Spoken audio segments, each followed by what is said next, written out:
ఈరోజు local body ఎలక్షన్స్లో కూటమి ప్రభుత్వం చేసిన మంచి ఏమీ లేదు కాబట్టి పోలీసుల్ని పెట్టుకొని దౌర్జన్యం చేసి గెలవాలి లేదా దొంగ నాటకాలు ఆడి గెలవాలి అన్న ప్రయత్నాలు చేస్తున్నారు కాబట్టి ఆ ప్రయత్నాల్ని భగ్నం చేస్తూ ప్రజలకి అండగా నిలబడి ప్రజలకి సర్వీస్ చేయగలిగిన మంచి క్యాండిడేట్స్ని ఎన్నిక చేసి ఈ లోకల్ బాడీ ఎలక్షన్స్లో వైఎస్ఆర్సీపీ విజయకేతనం ఎగరేయాలని చెప్పి డిసైడ్ చేయడం జరిగింది.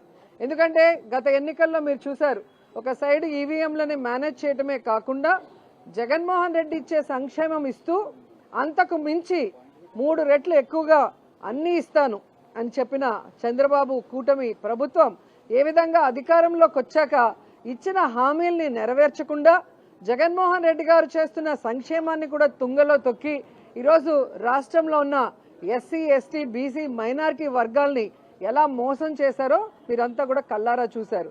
సో ప్రజలు కూటమి ప్రభుత్వం మీద ఆగ్రహంగా ఉన్నారు. వైఎస్ఆర్ కాంగ్రెస్ పార్టీ మనకి సచివాలయ వాలంటరీ వ్యవస్థ ద్వారా ఇంటింటికి వచ్చి ఎలిజిబిలిటీ ఉన్న వాళ్ళని వారే అప్లోడ్ చేసి వారికి రావాల్సిన ప్రభుత్వం నుంచి ప్రతి సంక్షేమాన్ని ప్రతి అభివృద్ధి కార్యక్రమాన్ని అందించారు. అలాంటి ప్రభుత్వాన్ని మనం వదులుకొని తప్పు చేశాం.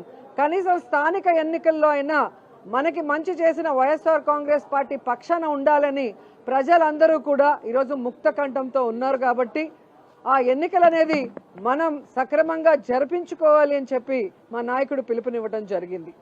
అండ్ రెండవ సైడ్ మీరు చూస్తే చంద్రబాబు నాయుడు కూటమి ప్రభుత్వం ఈ ఎన్నికలు జరపాలనున్నారా జరపకూడదనున్నారా అనేది అర్థం కావట్లేదు.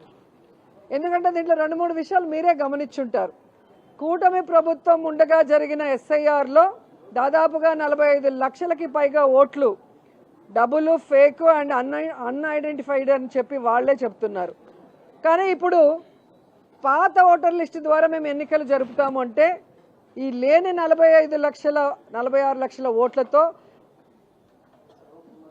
ప్రజల్ని మోసం చేయాలనుకుంటున్నారా?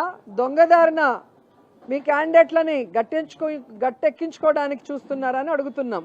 ఎందుకంటే ఒక సైడ్ క్లియర్ కట్గా ఎస్ఐఆర్లో ఈ ఓట్లు లేవు అని చెప్పిన తర్వాత ఆ ఓట్లతో మీరు ఎన్నికలు ఎలా చేస్తారు? దాన్ని ఎలక్షన్ కమిషన్ ఎలా ఒప్పుకుంటుంది? ఇది తప్పు కాదా? ఇది క్రిమినల్ మైండ్ సెట్ కాదా అని అడుగుతున్నాం. రెండవది, బీసీ రిజర్వేషన్ 44% చేయాలని 105 జీవో తీసుకొచ్చి దొంగ నాటకాలు ఆడుతున్నారు చంద్రబాబు నాయుడు. ఎందుకంటే గతంలో చిత్తశుద్ధితో ఇది చేయాలి అని చెప్పి జగనన్న ప్రభుత్వం ఈ బీసీ రిజర్వేషన్ తీసుకొచ్చినప్పుడు కోర్టు కొట్టేసింది. తెలంగాణలో కూడా కోర్టు కొట్టేసింది. అయినా జగన్మోహన్ రెడ్డి గారు చిత్తశుద్ధిగా ఆయన బీసీలకి ఇచ్చిన పర్సంటేజ్ మీరు చూడండి లోకల్ బాడీ ఎలక్షన్స్లో. సో జీవో ఉన్నా రిజర్వేషన్ ఉన్నా లేకపోయినా బీసీలకి అండగా నిలబడాలి అని చెప్పి జగనన్న నిర్ణయించుకున్నాడు. కాబట్టి ఆ రోజు బీసీలకి అత్యధిక సీట్లు ఇచ్చి గెలిపించుకోవడం జరిగింది. చాలా చోట్ల బీసీ రిజర్వేషన్ లేకపోయినా కూడా జడ్పీ చైర్మన్ కానీ అలాగే మున్సిపల్ చైర్మన్లు కానీ మేయర్లను కానీ ఏ విధంగా బీసీలకి ఇవ్వడం జరిగిందో మనం అందరం చూసాం.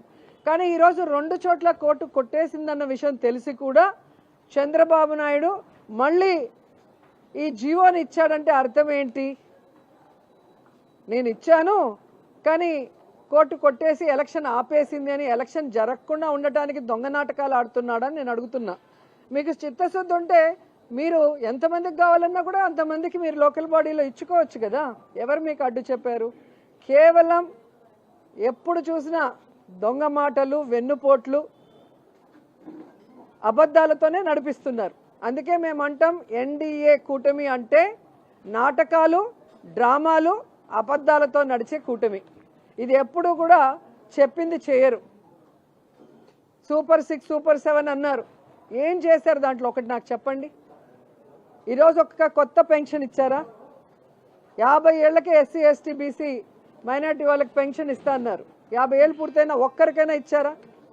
అసలు ఓవరాల్గా ఒక కొత్త పెన్షన్ ఇచ్చారా? ఒక కొత్త రేషన్ కార్డు ఇచ్చారా? ఒక కొత్త ఇంటి పట్టా ఇచ్చారా? ఒక నిరుద్యోగికైనా నిరుద్యోగ భృతి ఇచ్చారా?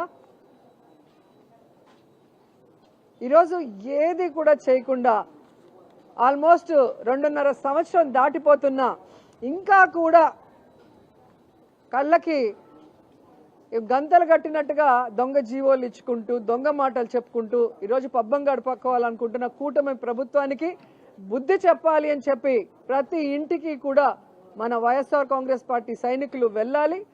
ఈరోజు వాళ్ళు చేస్తున్న ఈ నీచమాలిన రాజకీయాలన్నీ కూడా వాళ్ళకి తెలియజేయాలి.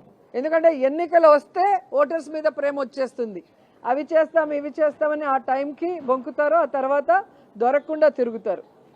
ఎందుకంటే ఇప్పటికి 3 బడ్జెట్స్ అయింది. 2,39,000 కోట్ల రూపాయలని ఖర్చు చేయాల్సి ఉంది. కానీ వీళ్ళు ఎంత ఖర్చు చేశారు? 31,500 కోట్లు, అంటే 13% కూడా సరిగ్గా చేయలేదు. కానీ ఈ రాష్ట్రాన్ని మాత్రం నెంబర్ 1గా అప్పుల్లో పెట్టారు. అప్పులు మాత్రం విపరీతంగా చేస్తున్నారు. ఆ డబ్బులు ఎక్కడికి పోతున్నాయో తెలియట్లేదు. అభివృద్ధి ఏమన్నా చేస్తున్నారా? చేయట్లేదు.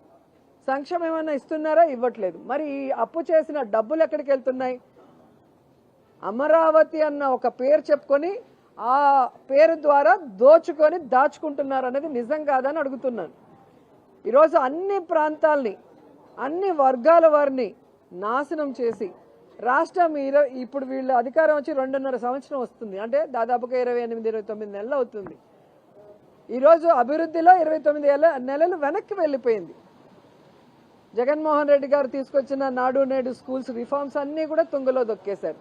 కనీసం లోకేష్ గారికి స్కూల్ పిల్లలకి మంచి బ్యాగు, బుక్స్, ఆర్ఓ వాటర్, పౌష్టికమైన ఆహారం ఇచ్చేదానికి చేత కావట్లేదు. ఈయన విద్యాశాఖ మంత్రి ఒక డిఎస్సి పెట్టాడు, అది సక్రమంగా చేయలేకుండా ఏ విధంగా దాంట్లో కూడా అనర్హులకు ఇచ్చేదానికి లక్షలాది రూపాయల్ని ఎలా దోచుకోవడానికి ఉపయోగించుకున్నాడో మనం కల్లారా చూసినాం. ఈరోజు హోంమంత్రి ఏమో లా అండ్ ఆర్డర్ చూడదు, విద్యాశాఖ మంత్రి ఏమో విద్యా వ్యవస్థ గురించి పట్టించుకోడు, పారిశ్రామిక సంబంధించిన మంత్రి గారేమో ఆ చుట్టుపక్కలకి రాడు. ఏదైనా జరిగినా కూడా ఎవరు ఏ మినిస్ట్రీ చేస్తున్నారు, ప్రజలకు ఏం చేస్తున్నారు అనేది వాళ్ళకే అర్థం కావట్లా. కేవలం జగన్మోహన్ రెడ్డి గారిని, వైఎస్ఆర్ కాంగ్రెస్ పార్టీ వాళ్ళని తిట్టడానికే వీళ్ళకి మంత్రి పదవులు, ప్రెస్ మీట్లు పెట్టడానికే మంత్రి పదవులు తప్ప ఆ శాఖలో ఏం జరుగుతోంది, మనం ఏం చెప్పాము, అది ప్రజలకు అందుబాటులోకి తెస్తున్నామా లేదా అన్న చిత్తశుద్ధి ఎవరికీ లేకపోవడం దురదృష్టకరం. సో ఇలాంటి ఈ కూటమి ప్రభుత్వాన్ని కూకటి వేళ్లతో పెకలించాలి. రాబోయే లోకల్ బాడీ ఎలక్షన్స్లో మీరందరూ కూడా ఈ కూటమి ప్రభుత్వం చెప్పే అబద్ధాలను కానీ మోసాలను కానీ తిప్పికొట్టాలి. అలాగే పోలీసుల్ని హెచ్చరిస్తున్నాం. ఈరోజు అధికార పార్టీకి కొమ్ము కాస్తూ రూల్స్కి విరుద్ధంగా మీరు కనుక పనిచేసి దొంగ కేసులు పెట్టడమో, బైండోర్ కేసులు పెట్టడమో, క్యాండిడేట్లు బెదిరించి రాకుండా చేయాలన్న ప్రయత్నం చేస్తే ఖచ్చితంగా అలాంటి వాళ్ళ పేర్లు డిజిటల్ బుక్లోకి ఎక్కుతాయి. రాబోయే కాలంలో మీరు సఫర్ అవుతారు. మీకు ఏ కూటమి ప్రభుత్వ నాయకుడు అండగా రాడు. అలాంటి వాళ్ళని నమ్ముకొని మీ జీవితాన్ని నాశనం చేసుకోవద్దని చెప్తున్నాను. ఎందుకంటే ఎలక్షన్స్ ఫేర్గా జరగనివ్వండి. ప్రజలకు తెలుసు ఎవరు వాళ్ళకు మంచి చేశారు, ఎవరు చెడ్డ చేశారో, దాన్ని బట్టి వాళ్ళు ఓటింగ్ చేస్తారు. ఈరోజు పోలీసుల్ని ముందు పెట్టుకొని అన్ని రకాలుగా భయభ్రాంతులకు గురి చేయాలనుకుని వాళ్ళు ప్లాన్లు వేస్తున్నారేమో, అవి కుదరని పని. సో వైఎస్ఆర్ కాంగ్రెస్ పార్టీ ప్రతి చోట కూడా కంటెస్ట్ పెడుతుంది, ప్రజలకు అండగా నిలబడుతుంది, ప్రజలకి మంచి చేస్తూనే ముందుకు వెళ్తుందని కూడా తెలియజేసుకుంటున్నాం.